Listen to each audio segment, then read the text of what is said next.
Good morning, afternoon, evening, whenever the hell you're watching this. Hey, you might as well be watching this at midnight for all I care. And this is the You Talk Show, where we talk and you can listen to some informed political opinions as well as some interesting information. And that This is is the probably You the best Talk Show intro. where we don't judge you for binging the entire show at 3 a.m. in the morning. I wish someone would do that. Seriously, I wish someone would do that because, like, Living just, the just, dream. yeah, just that our show is, like, in somebody's mind worthy of being binged at 3 a.m. Ugh, the best. Come on, we're both handsome young men with good faces for radio. It'll be fine. Am I handsome? Let me just look past the camera and little. I don't know. My partner thinks so. So She is a woman of immaculate taste. I can't take that. Don't compliment me. Now I'm okay. Like Horst already knows this, and everyone who knows me knows this. I can't take a compliment. Hal is just going to send the bottom emoji to me over Discord now. Say that again. The bottom emoji. Who's gonna send it to you? You are. Why am I gonna? Because it's what you look like after being complimented. Okay, I get it. Okay, so today's episode is, you know what, I might put that up on screen. God, stop creating post-production editing work for me, Horst. So today's episode is part of our ongoing 5-part series about saving Earth before it's too late and how to do so. And today we're going to be discussing why is simply reducing carbon emissions not enough? Because it really isn't. And the short answer is, well, if we fuck up every other part of the planet, it doesn't matter if we repair the atmosphere. Like, it doesn't matter if we stop putting carbon into the atmosphere if we don't have the trees to sequester, aka put that carbon in the ground, same as grassland. And if we don't have the ecosystems that then breathe that atmosphere in a cycle that has it be breathable for us.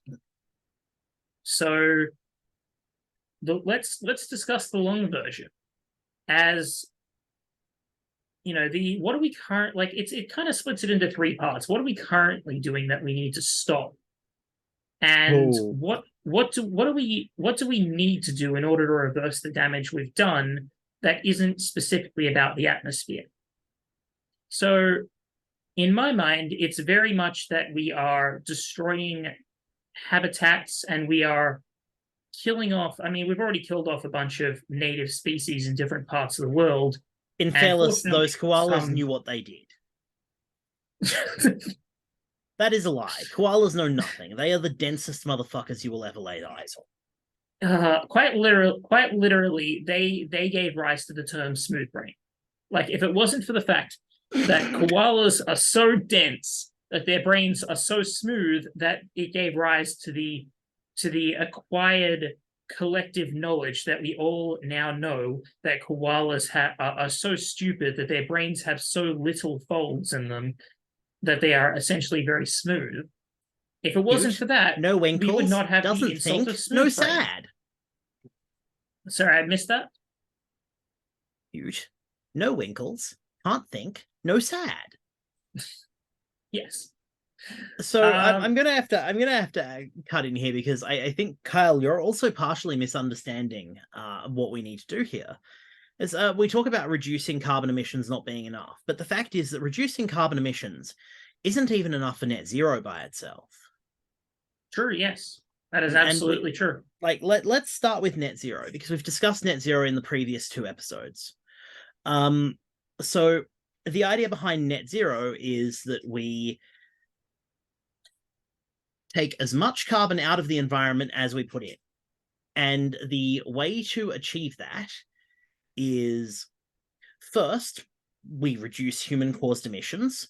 So we make fossil fuel consumption, manufacturing less pollutive. We reduce fossil fuel consumption. And then what we do is every single thing that we've done after that, we counterbalance by some measure of carbon removal. And we spoke in the last two shows about grassland. The World Resources Institute specifically calls this out as using natural approaches like reforestation and grassification, as well as technologies like direct air capture and storage, which, as I pointed out in the second in this series, is a crock of shit and a pie in the sky, because it uses so much more energy than we can ethically produce to do its job. Like, it's not actually net negative, because pulling carbon out of the atmosphere requires so much energy that we're creating more carbon than we're pulling away. Maybe one day the tech will be there. Right now, it's not. Question: what But if the we idea power behind it by renewable energy, like solar panels? Could it be we'd still possible? have to deal with the production of the facilities. Right now, I don't believe the technology is feasible. Okay. I believe it may be feasible at one point in the future. But the thing is that with carbon removal, we can go beyond net zero to negative emissions. We don't want to go too far with that, obviously, otherwise we may end up with other impacts to the environment. But it is interesting to think about. There is a balance that can be struck towards a proactive reversal of global warming. But beyond net zero, what does it matter? What does it matter if we've bought ourselves some time on a planet where there is nothing beautiful to look at anymore, where the animals do not run around freely, where the trees are non-existent, where once fertile lands have been reduced to desert? And in a more practical, very, even in a very cold, hard, practical sense, Beauty is practical, Kyle. even more so than that. We believe that beauty has a whole lot of utility, but some people out there are less sentimental than us, or less logical in that kind of a way than us. That's okay. And they're allowed to be wrong. Well, yes, but let's have them be right. Let's steer them on a better path. Even if you don't care about the beauty of things or the practical elements and benefit that has, even if we reduce carbon emissions, got it to net zero, carbon in the atmosphere is at a level right now where the Earth is still warming. Yeah. So we need to reverse that. If we went to negative emissions, we would be able to bring the ocean temperatures down. Yes, and that's which is something that I mentioned earlier, that the oceans will continue going until about the year 2300. Yeah.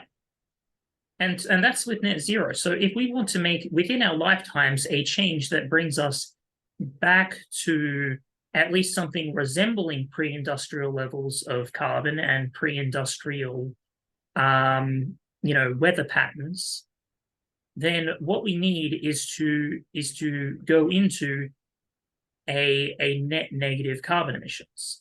We need to reverse carbon emissions and bring us back to a stable equilibrium that is based more so on the environment than our actions. And that can only be done by restoring grasslands and wetlands and forests and bushlands out there. And so we don't just need to reduce carbon emissions, we need to have an active construction of environmental assets. Or to put it more simply, we need to regrow the goddamn trees. Would you say that the trees are not too damn high, that they are in fact not high enough? I don't know what you mean then, but I think that regardless of whatever you mean, the answer is yes. Okay. Like the numbers of trees. We know the rent is too damn high, right? Yes. The rent is too damn high. The rent is too damn high. And the trees are not high enough. Yes. And so what we need, and one thing again, we've talked about this several episodes in the past. We've talked about holistic land management and the expansion of grasslands. And that can do quite a lot, as grasslands are the second largest carbon sink after the ocean. But more so than that, we need to almost bioengineer, and this is something that just Australia could do. In fact, Australia is in a unique position for it. For quite a few reasons, which I'll get into after this. But Australia has the potential to bioengineer itself into a land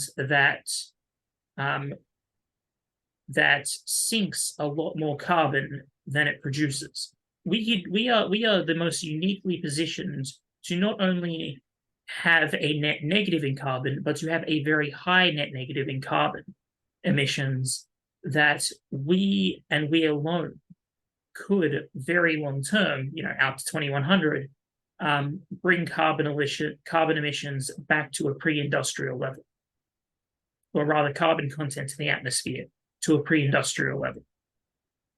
Now that's a multi-decade project to do that, but it's something that we could do. And a lot of people had a very underestimate. great friend in Rome. Biggest Dickus. I don't know why you're making that joke. Weren't you talking about the Roman Empire and the long view, viewing something that will outlast you, your children, your children's children, and doing it anyway because of the long-term investment? Yes. I guess instead of for the greatness of Rome, for the greatness of Australia, for the capybara. Has a wife, Her name's Incontinentia. Incontinentia buttocks.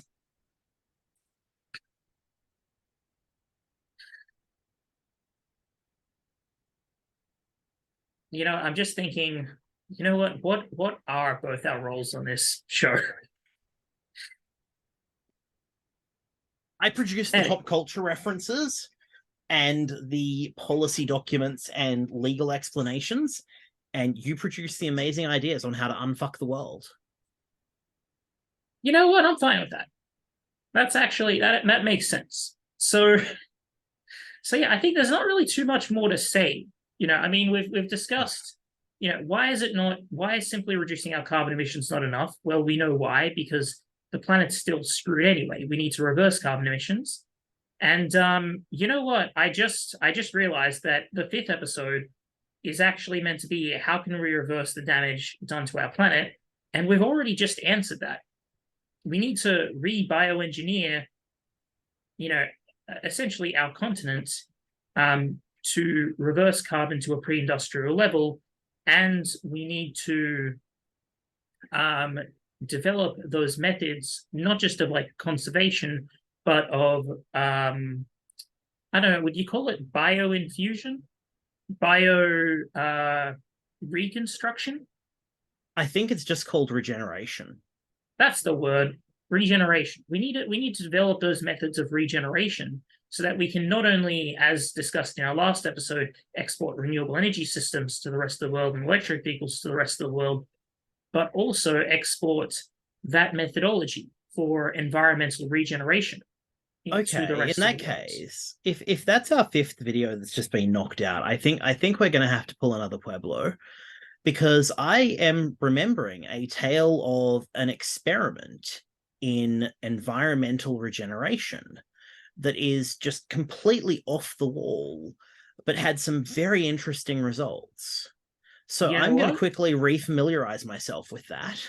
Then we can tell a story. We'll end it here then, and in the next episode you can tell that story.